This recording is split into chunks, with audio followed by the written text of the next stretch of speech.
എല്ലാവർക്കും നല്ലൊരു പ്രഭാതം നേരുന്നു. പ്രിയരെ, നിങ്ങളുടെ ജീവിതത്തിൽ ആരുമില്ല എന്നും നിങ്ങൾ ഒറ്റപ്പെട്ടു പോയി എന്നൊക്കെ തോന്നുന്ന നിമിഷങ്ങൾ ഉണ്ടായിട്ടുണ്ടോ? ഒരുപക്ഷെ നമ്മൾ സ്നേഹിക്കുന്നവർ പോലും നമ്മളെ മറന്നു കളഞ്ഞേക്കാം. എന്നാൽ ഓർക്കുക, ലോകത്തിലെ ഏറ്റവും വലിയ സ്നേഹബന്ധം അമ്മയും മക്കളും തമ്മിലുള്ളതാണ്. ഒരമ്മയ്ക്ക് തൻ്റെ കുഞ്ഞിനോടുള്ള വാത്സല്യം മറക്കാനാകില്ല. എന്നാൽ ആ അമ്മ പോലും ചിലപ്പോൾ മറന്നേക്കാം. പക്ഷേ ദൈവത്തിൻ്റെ സ്നേഹം ഒരിക്കലും നമ്മളെ മറക്കില്ല.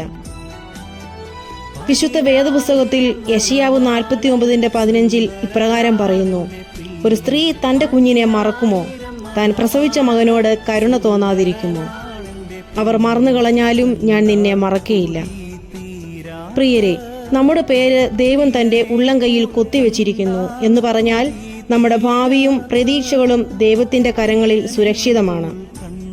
അതുകൊണ്ട് ഭയപ്പെടേണ്ട, ദൈവത്തിൻ്റെ കണ്ണുകൾ എപ്പോഴും നിങ്ങളോടൊപ്പമുണ്ട്. യെശയ്യാവ് 49:16 ഇതാ, ഞാൻ നിന്നെ എൻ്റെ ഉള്ളം കൈയിൽ വരച്ചിരിക്കുന്നു, നിന്റെ മതിലുകൾ എല്ലായ്പ്പോഴും എൻ്റെ മുൻപിൽ ഇരിക്കുന്നു. ആയതിനാൽ ഒരു കാര്യം തിരിച്ചറിയുക, ദൈവത്തിൻ്റെ കരുണയും സ്നേഹവും നമ്മെ ശക്തിപ്പെടുത്തും. എല്ലാവർക്കും സന്തോഷകരമായൊരു ദിനം ആശംസിക്കുന്നു. God bless you all.